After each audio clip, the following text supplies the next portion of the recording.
On a tranquil evening, I stumbled upon a Hilton hotel keycard buried deep in my wife's purse, hidden among a jumble of tattered receipts and scattered makeup. At first, I dismissed it as trivial, but a gnawing discomfort grew within me due to its secretive placement. We hadn't stayed at a hotel for leisure in years, and she hadn't mentioned any business trips or engagements.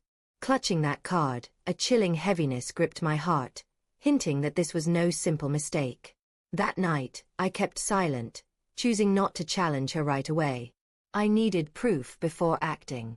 Guided by a gut feeling, I combed through her credit card statements, and there it was, evidence of extravagant meals, bottles of fine wine, and room service, all linked to that same Hilton. She had been living a clandestine life right under my gaze. The following day, I casually inquired if she'd visited anywhere interesting lately. With a polished smile, she shook her head, pretending everything was fine. Her deception came so naturally that a wave of disgust and fury surged through me. I knew then I couldn't ignore it. But my reaction wouldn't be what she expected. Using the keycard as my tool, I booked a room at the same Hilton, determined to catch her in her duplicity. 2 nights later, I stationed myself in the hotel's lobby, eyes locked on the entrance, my nerves taut but my resolve unshakable. Then I saw her walk in, glowing with a vibrancy I hadn't seen in months, dressed with elegance, but not for my benefit. A tall man joined her, their laughter ringing out like that of enamored sweethearts. I followed them discreetly to the elevator, my heart pounding with anger. When they disappeared into a room, I didn't burst in. Instead, I waited until the next morning.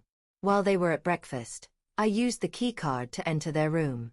The sight was incriminating. Her clothes scattered about, mingled with his possessions, the bed in disarray.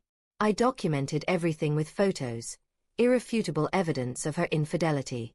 But I wasn't finished. I collected her belongings, neatly packed them into a suitcase, and left it at the front desk with a note. "Since you're so fond of this place, there's no need to come home." Then I returned to our house and changed every lock.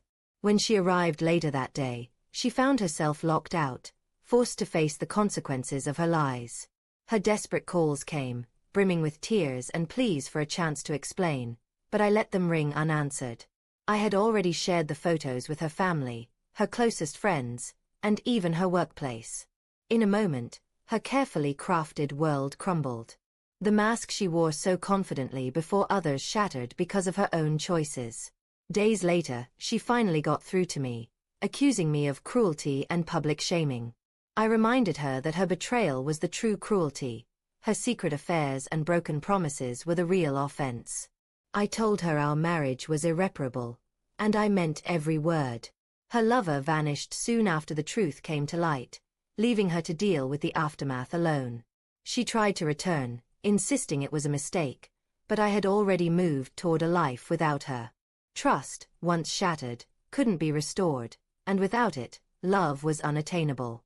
At first, I thought revenge would fully heal my wounded heart. While it didn't erase the pain, it gave me closure. I had exposed her falsehoods, turned her deceit against her, and walked away with my dignity intact. She was left with only regret, while I carried the strength of knowing I was no longer her fool. In the weeks that followed, I turned my energy inward, rebuilding my life through my work, my friendships, and rediscovering who I was after her betrayal. Slowly, the weight in my chest began to ease. Freedom felt strange at first, but it was far better than living entangled in deception. She still reaches out from time to time, but I no longer answer. The man she betrayed is gone, replaced by someone stronger, wiser, and unwilling to settle for anything less than honesty. That Hilton keycard, which once broke my heart, became the key to my freedom. It exposed the truth, unraveled her web of lies, and gave me the courage to take back my life.